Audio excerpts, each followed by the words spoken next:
모든 이들을 한 몸으로 부르시는 주님께 우리가 기도하오니 그리스도를 머리로 삼은 교회의 품이 지금보다 더 넓어지기를 소망합니다. 평화이신 주님 안에서 서로 다른 이들이 진정으로 한 몸을 이루는 교회가 되게 하소서. 우리가 익숙하던 것과 다른 생각을 만날 때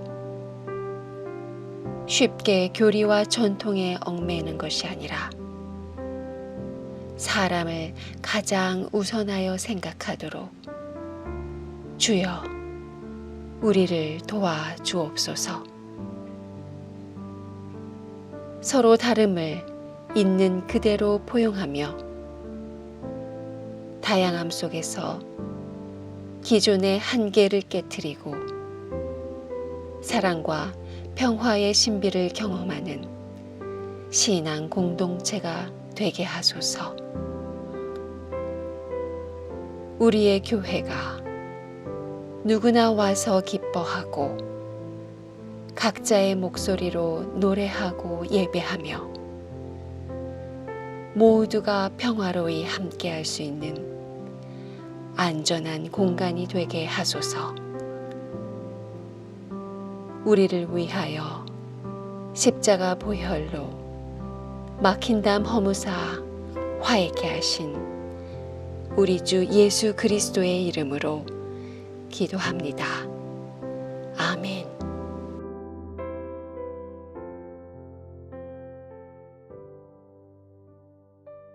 바울 사도가 에베소에 보낸 거룩한 서신입니다.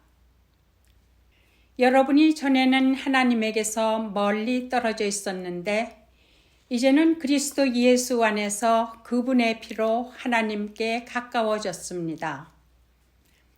그리스도는 우리의 평화이십니다. 그리스도께서는 유대 사람과 이방 사람이 양쪽으로 갈라져 있는 것을 하나로 만드신 분이십니다. 그분은 유대 사람과 이방 사람 사이를 가르는 담을 자기 몸으로 허무셔서 원수된 것을 없애시고 여러 가지 조문으로 된 계명의 율법을 폐하셨습니다. 그분은 이 둘을 자기 안에서 하나의 새 사람으로 만들어서 평화를 이루시고 원수된 것을 십자가로 소멸하시고 이 둘을 한 몸으로 만드셔서 하나님과 화해시키셨습니다. 그분은 오셔서 멀리 떨어져 있는 여러분에게 평화를 전하셨으며 가까이 있는 사람들에게도 평화를 전하셨습니다. 이방 사람과 유대 사람 양쪽 모두 그리스도를 통하여 한 성령 안에서 아버지께 나아가게 되었습니다. 그러므로 이제부터 여러분은 외국 사람이나 나그네가 아니요 성도들과 함께 시민이며 하나님의 가족입니다. 주님의 말씀입니다. 하나님께 감사드립니다. 할렐루야. 하나님 아버지와 우리 주 예수 그리스도로부터 오는 은혜와 평강이 이 자리에 계신 모든 분들과 함께 하시기를 바랍니다.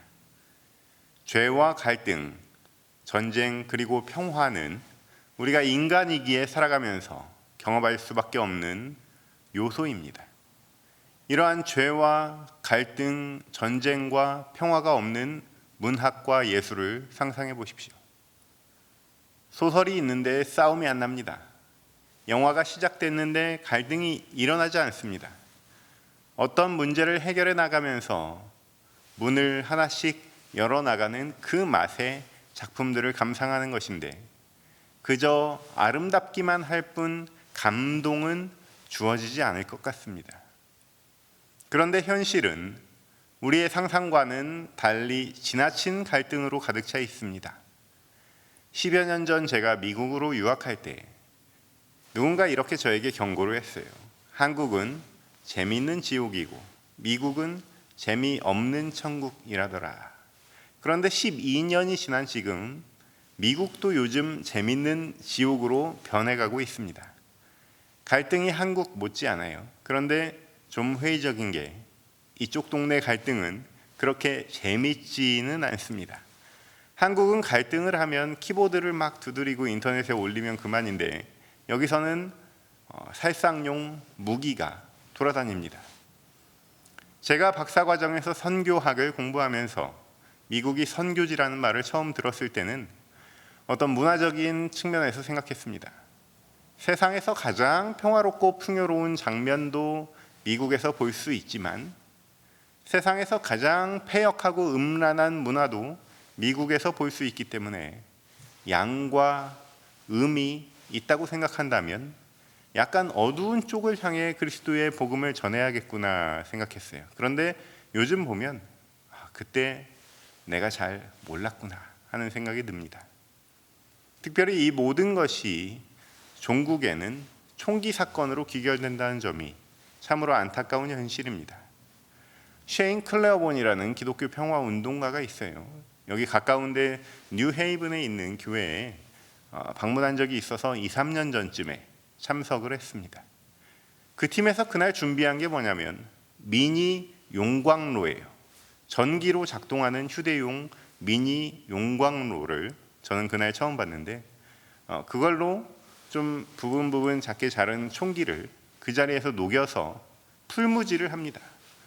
두드리고 두드려서 십자가 목걸이도 만들고 하트 목걸이도 만들고 그 풀무지를 하는 사이에 27명을 살상한 코네티컷의 샌디 훅 초등학교 총기 난사 사건의 유가족들이 간증을 합니다.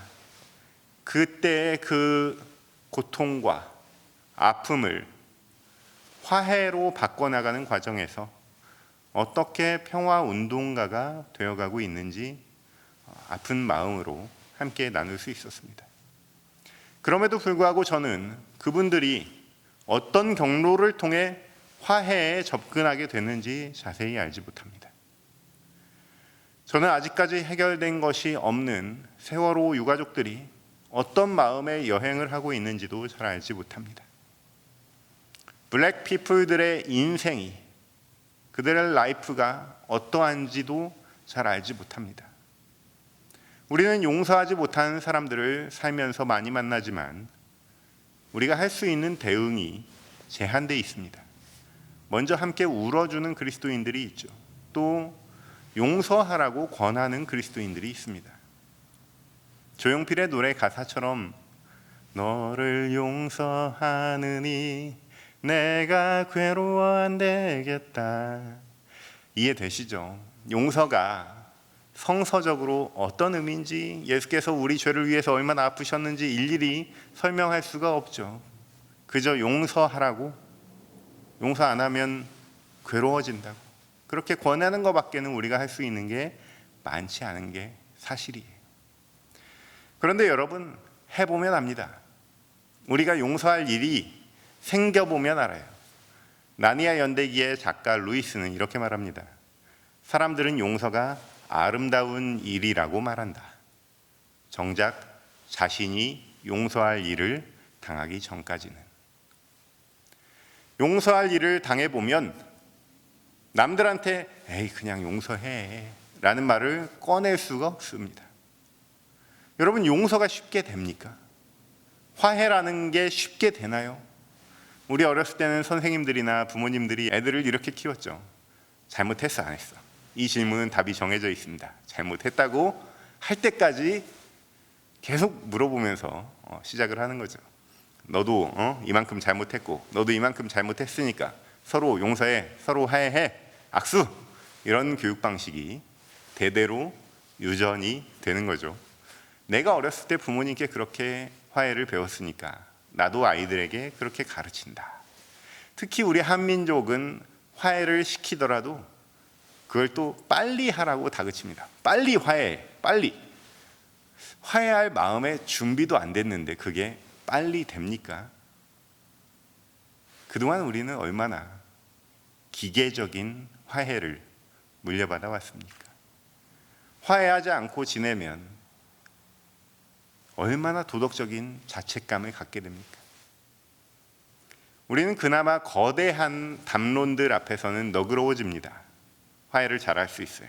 한민족 화해해야지. 통일해야지. 생태계 회복해야지. 핵폭탄 싸우지 말고 평화롭게 잘 지내야지. 또 아우슈비츠처럼 유태인을 차별하면 안 되지. 또 이스라엘처럼 팔레스타인을 폭격하면 안 되지. 유색인들을 차별하면 안 되지. 여성들, 가난한 사람들, 장애인들, 이민자들, 성소수자를 차별하면 안 되지. 그런데 이게 규모가 작아지면 조금 달라져요. 지역마다 같은 한인들끼리 참 골이 깊죠. 또 제가 처음 목회한 지역이 뉴욕이었는데 교회가 갈라져서 없어지는 일이 허다한 거예요. 합의를 못하면, 화해를 못하면 교회 재산권을 포기해야 되는 거예요. 그런데 화해를 못해서 재산을 총회에서 트럭을 막 2대 가져와서 의자들을 다 실어갑니다. 그런 이민교회 이야기에 적잖이 충격을 받았습니다. 이게 더 좁혀져서요, 가정으로 가면 그게 더 타협이 안 됩니다. 평생을 남편 때문에, 자식 때문에 상처를 물려준 부모님 때문에 하면서 남을 원망하면서 살아가는 사람들, 이렇게 갈라져서 갈등 가운데 살아가는 인생들, 그러한 우리 인생들을 향해서 바울은 오늘 어떠한 증언을 하고 있습니까? 에베소에 보내는 편지를 통해 바울은 먼저 그리스도를 통한 구원의 기쁨을 고백하고 있습니다. 그리고 이어지는 갈등을 드러냅니다. 이방인 출신 그리스도인들과 유대인 출신 그리스도인들의 문제입니다. 요즘 한인교회 중에 몇 교회들은 아예 다민족 교회로 전향하는 교회들이 있죠. 그러한 시스템에서 가장 신경 쓰는 부분이 바로 이런 부분일 것 같아요. 우리 교회는 뿌리가 한인교회에서 발전해서 다민족 교회로 확장됐으니까 우리 전통을 존중해라. 이런 잡음들이 나오면 거기서 성장이 멈추게 되겠죠. 에베소 교회도 마찬가지였습니다. 바울이 에베소에 있는 두란노 서원에서 매일같이 말씀을 전하고 그것들이 씨앗이 돼서 소아시아의 중심 지역이었던 에베소에서 많은 교회들이 가지를 치는 일까지 벌어지는 거예요. 소아시아의 중심 도시 에베소에 에베소 교회가 있었고, 에베소 교회는 교회가 필요한 많은 지역에 복음의 씨앗을 다시 뿌렸습니다. 그러면서 유대인 그리스도인들이 옳니 아니면 이방인 그리스도인들에 맞춰야 되느니, 이렇게 옥신각신하는 갈등들이 생긴 거예요. 이방인 출신들이 보기에 유대인들은 너무나 장벽을 높게 쳐놓고 있는 거예요. 율법의 장벽, 할례의 장벽에 매여 있는 존재로서 자유함을 얻지 못하고 있는 것처럼 보이고, 또 반대로 유대인 출신들이 보기에 이방인들은 아니 그럴 거면 가서 그리스 철학을 하지 왜 여기 와서 예수를 믿겠다고 하느냐는 거예요. 너무나 자유분방하고 율법도 모르는 그냥 철부지처럼 보였을 것입니다. 우리가 하나의 커뮤니티를 꾸려나갈 때 가장 기본적인 면이 조합이에요. 조합이 잘 되면 건강함을 유지할 수 있습니다. 서로 균형을 이룰 수 있는 가지각색의 재능들이 모여서 필요한 곳에 요소 쓰임받을 수 있다면 가장 아름답다고 할 수 있죠. 그런데 그렇게 조합이 잘 됐다 하더라도 우리 힘으로 완전한 균형을 유지하기란 어렵습니다. 성령님께서 도와주셔야 돼요. 실제로 에베소 교회는 요한계시록에 나오는 7교회에 대한 심판에 따르면 첫사랑을 잃어버린 교회, 바울이 직접 목회했던 교회고, 신학적으로 가장 높은 수준의 가르침을 전할 수 있는 그런 토대가 되는 교회임에도 불구하고 처음에는 모범적으로 균형 잡힌 교회로 자리 잡았다가 시간이 지나면서 분열로 망하고 있는 현실입니다. 세상엔 사실 영원한 게 없죠. 시간 앞에 장사 없습니다. 세월이 지남에 따라서 이렇게 서로 옳다고 하는 경우가 있을 수 있죠. 여기에 중재자로서 바울이 증언을 이어가고 있는 상황입니다. 중재자로 서신을 작성하고 있는 바울은 서로 잘잘못을 가리거나 회피하지 않고 진정한 중재자를 다시 소개합니다. 자신의 증언으로 고백되는 중재자이시지만 진짜 중재자는 예수 그리스도라는 그러한 고백이에요. 오늘 성서 본문의 주어를 다시 한번 자세히 보십시오. 예수 그리스도가 주어입니다. 그리스도는 평화이시고, 그리스도는 하나로 만드셨고, 그리스도는 율법을 폐하셨고, 그리스도는 하나님과 화해시키셨습니다. 이 모든 것들이 다 누가 하신 일이냐면 우리 주님께서 하신 일이에요.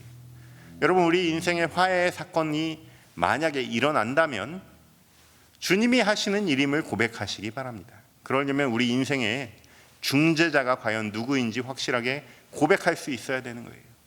진정한 중재자 되시는 예수 그리스도로 인하여서 우리의 삶에 모든 막힌담이 허물어지는 역사가 있기를 주님의 이름으로 축원합니다. 여기 주님이 하신 일들 사이에서 우리가 주목해서 봐야 할 지점이 있습니다. 15절에 보면 이 둘을 하나의 새 사람으로 만들어서 평화를 이루시고, 여러분, 누가 불교인인지 알려면 어떻게 행동하는 걸 보면 압니까? 개미 한 마리라도 죽이지 않으려고 애쓰는 그런 모습을 보면 알겠죠. 그러면 그리스도인인 줄 알려면 어떻게 행동하는 걸 보면 압니까?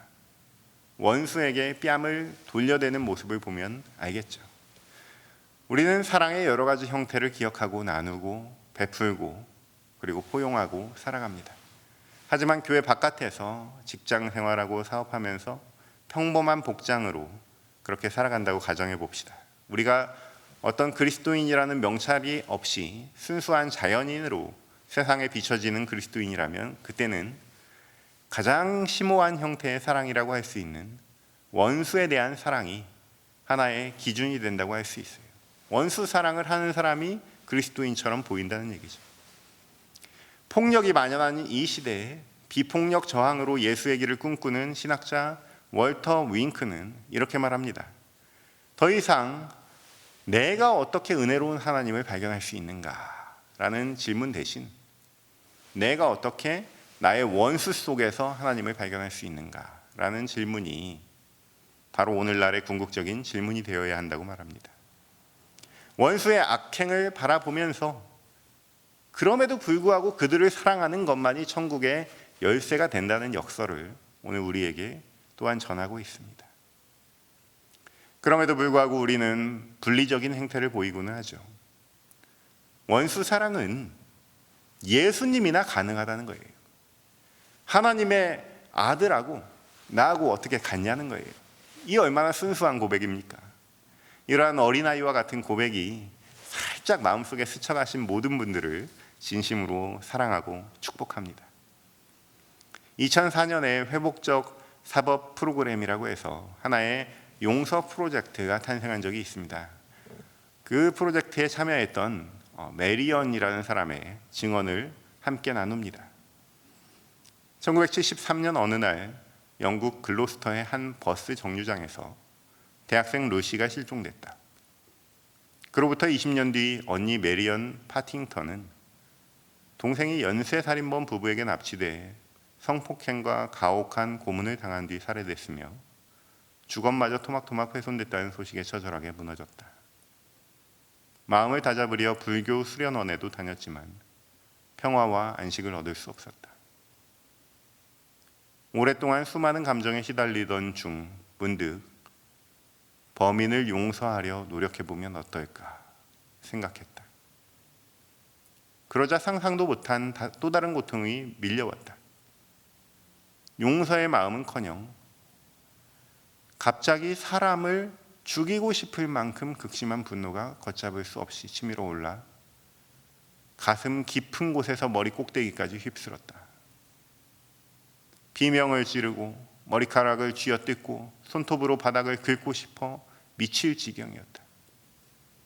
내게 용서는 사람을 죽이고 싶은 본능과 함께 시작됐다. 범인을 용서하려고 노력해보면 어떨까라는 생각에서 시작했지만 곧 몰아닥친 것은 상상도 할 수 없는 고통이었어요. 우리 대부분은 이래서 용서를 시작할 엄두도 못 냅니다.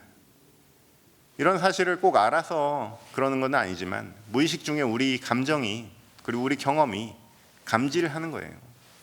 그러고 보면 앞서 말씀드린 그 어린아이 같은 고백이 어쩌면 맞는 것 같아요. 어떻게 우리가 용서를 하냐는 거예요. 예수님은 하나님의 자제분이시니까 하셨지 우리가 어떻게 하냐는 거예요. 이 말에 동의하자니 부끄럽지만 솔직한 마음으로 들여다보면 우리의 행실은 여기서 멀지 않습니다. 그런데 우리에게 없는 능력이 우리 주님께는 있는 거예요. 그것을 바울은 십자가 보혈의 공로라고 말합니다. 십자가의 피로 우리는 하나님과 가까워지게 되었고, 십자가로 그리스도께서 원수된 것을 바로 십자가로 소멸하셨음을 믿으시는 저와 여러분 되시기를 축원합니다. 우리의 나약한 고백과 같이 용서는 우리의 권한이 아니었습니다. 마치 빛이 있으라 하는 것처럼 하나님의 영역이었어요. 구약시대 사람들은 제사를 드려서 짐승의 피를 통해 용서를 구했습니다. 그런데 신약시대에 하나님의 아들이라 자청하는 사람이 나타났습니다. 그는 마치 하나님처럼 눈을 떠라, 일어나 걸으라 명령을 합니다. 그런데 눈을 뜨는 거예요. 일어나 걷는 거예요. 그러한 역사가 나타납니다. 이번에는 원수를 사랑하라, 70번씩 7번 용서하라 이렇게 말합니다. 그러더니 하나님이나 해야 하는 일을 했다는 죄목, 신성모독으로 십자가에 달려 죽으시는 거예요. 십자가에 달려서도 고통 가운데서도 소리 지르시면서도 평생을 낮은 데서 종의 형체로 섬기시던 예수께서 처음으로 높은 곳에 매달리셔서 내려다보시면서 긍휼의 마음으로 말씀하십니다. 주여, 저들을 용서해 주소서. 이렇게 십자가의 능력으로 우리는 하나님의 자녀됨을 입었습니다. 우리도 하나님의 아들 예수 그리스도처럼 용서할 수 있게 된 거예요. 우리도 그리스도처럼 원수를 사랑할 수 있게 자녀된 바 되었습니다. 십자가에 그리스도께서 갈라져 있던 우리를 새 사람으로 만들어 주신 거예요. 여러분, 우리가 국가의 일이나 지역의 일이나 그런 것들은 그러려니 잊고 넘어갈 수 있지만 가족의 일은 영원히 간직하고 화해를 하지 못하고 살아가잖아요. 그 가족보다 더 화해하기 힘든 두 대상이 있습니다. 그게 바로 나예요. 내 안에 두 자아예요.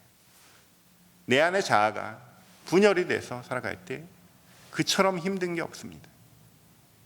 예수 그리스도의 명령대로 살아가고 싶어하는 그 자아가 하나가 있고, 이 세상의 자녀로 살아가고자 하는 자아가 분열돼서 늘 치열하게 전쟁을 펼칩니다. 남의 전쟁은 재밌는 거예요. 하루 종일 다큐멘터리 틀어놓고 볼 수도 있는 게 전쟁 다큐멘터리 아닙니까? 강 건너 불구경처럼 재밌는 게 어디 있습니까? 그런데요, 정작 본인은 내 안의 전쟁은 참을 수가 없는 거예요. 하나님께서는 우리를 스스로 자라게 하십니다. 종자가 좋은 씨앗을 우리 안에 심어주셨어요. 그런데 어떤 사람은 겨자씨처럼 30배, 60배, 100배 잘 자라는데 어떤 사람은 자라기는커녕 전쟁하다가 끝나는 거예요.